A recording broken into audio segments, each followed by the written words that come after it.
Welcome to Southwest History, where epic adventure meets the raw, arid beauty of the American Southwest. Join us as we explore rugged landscapes, uncover hidden treasures, and dive into the deep history and rich culture that define this iconic region. From thrilling off-road trails to stunning desert vistas, and even legends of long-lost gold mines, there's always something waiting to be discovered. Subscribe now and hit the bell icon so you don't miss out on our latest history adventures and travel guides. Let's embark on a journey together into the heart of Southwest history. Relax and enjoy. What if I told you there was once a town at the edge of the world, built on dreams, ruled by outlaws, and carved into legend by grit and gold? In 1897, tens of thousands flooded into the icy wilds of Alaska, chasing a rumor of riches buried deep in the Yukon. But what they found in Skagway was far more than gold. They found betrayal, bloodshed, survival, and a frontier that tested everything they thought they were. Before the gold, before the steamers, before the saloons, there was a man with a vision. Before the chaos of gold fever, Skagway was silent. In 1887, William "Billy" Moore stood alone with the wind on his face and a belief burning in his chest. He'd come from British Columbia, a steamboat captain turned homesteader, chasing not gold but opportunity. He found a narrow route, White Pass, cutting through the brutal coast mountains. It was the path he believed would become the main artery to the future. Moore and his teenage son, Ben, staked a 160-acre claim and built a small cabin, a sawmill, and a wharf where the Skagway River met Lynn Canal. They called their hopeful settlement Skagway, after the Tlingit word Skagwa, meaning place where the north wind blows. But when the gold rush struck in 1897, Moore's quiet vision was overrun. Prospectors poured in by the thousands. They ignored him, seized his land, tore up his layout, and plotted their own streets over his dreams. Worse, they forced him to move his cabin. But Moore didn't fight back with fists. He built a longer wharf and waited. In August 1896, gold was found in the Klondike. By the next summer, Skagway exploded. The first steamer disgorged prospectors desperate to strike it rich, and they kept coming. Men, horses, tools, greed, and hope flowed like a river into Moore's forgotten town. Skagway turned from a muddy stretch of wilderness into a frenzied, pulsing city. Saloons, supply shops, dance halls, and tents sprang up overnight. Streets turned to muck beneath heavy boots and wagon wheels. The smell of sweat, fear, and whiskey filled the air. Merchants saw gold in gear, not in rivers. Captain James Carroll opened shops. Government men like customs collector C.L. Andrews planted their flags. Skagway, once a dream for a few, became a gateway for thousands. By late 1897, nearly 10,000 people swarmed through the town, each one needing food, supplies, and a way over the mountains.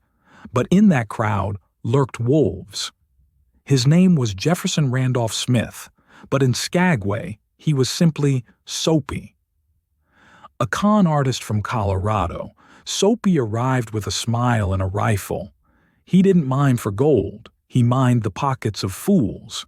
With charm, muscle, and a corrupted U.S. deputy marshal in his pocket, Soapy seized control of the town's heartbeat.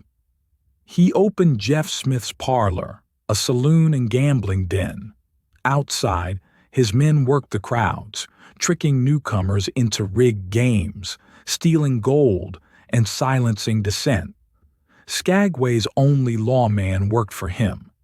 The town's businesses paid him. Even animals, widows, and orphans weren't safe from his calculated kindness. By 1898, Skagway wasn't just wild, it was wicked. A Northwest Mounted Police officer once wrote, "Skagway is little better than hell on earth." Soapy smiled through it all. He had the town in his grip until the people decided to fight back. It started with a theft.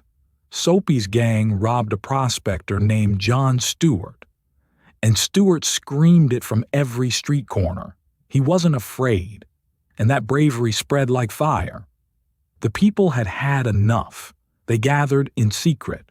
A vigilante committee formed. Plans were made. Justice was coming, not by law, but by lead. Soapy heard of the meeting. He didn't back down. Rifle in hand, he marched toward the dock where the vigilantes had gathered. At the edge of the crowd stood Frank Reid, the town surveyor. He stepped forward with a pistol and refused to let Soapy pass. Shots rang out.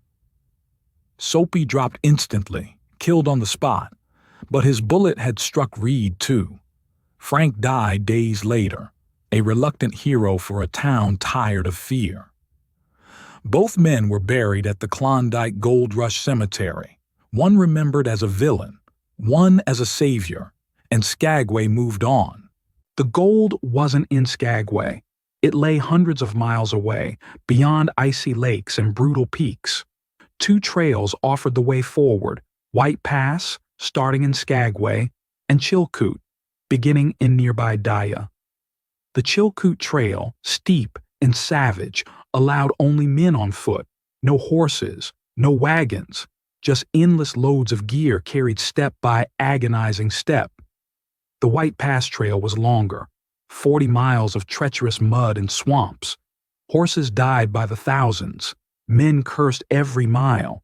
But Skagway had one advantage: a deep water port, and soon that would change everything. As the rush swelled, both towns, Daya and Skagway, fought for dominance. Churches were built, schools opened, newspapers printed headlines, but only one would win. Skagway had ambition and a railroad. In May 1898, something incredible began: the White Pass and Yukon Route Railway. Engineers and laborers clawed a track through granite and glacier, carving steel into the spine of the White Pass. By 1900, the narrow-gauge railway was complete, a 110-mile lifeline from Skagway to Whitehorse. Prospectors no longer needed to suffer. They bought a ticket. Daya, once full of dreams, faded. It had no deep port, no train, no future. The Chilkoot Trail, legendary though it was history. Skagway had become the beating heart of the Klondike route. With gold traffic slowing and populations dropping, the railroad kept Skagway alive, hauling freight, people, and supplies into the Yukon. Without it, Skagway might have vanished too. But the town wasn't done writing history. Amid all the men chasing fortune, one woman came to build a life. Harriet Pullen arrived in Skagway in 1897 with only $7 and 4 children back home in Washington. She started small, baking apple pies in a tent and selling them to wharf workers. Her pies were a hit. Soon, she moved into a log cabin. Then she bought horses and ran a pack train over White Pass. But Harriet had grander dreams.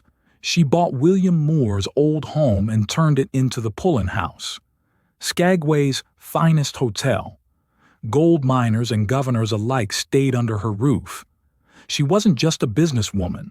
She was a builder of community, a legend. Her grit was as hard as the trail, and her story, like Skagway's, was one of survival.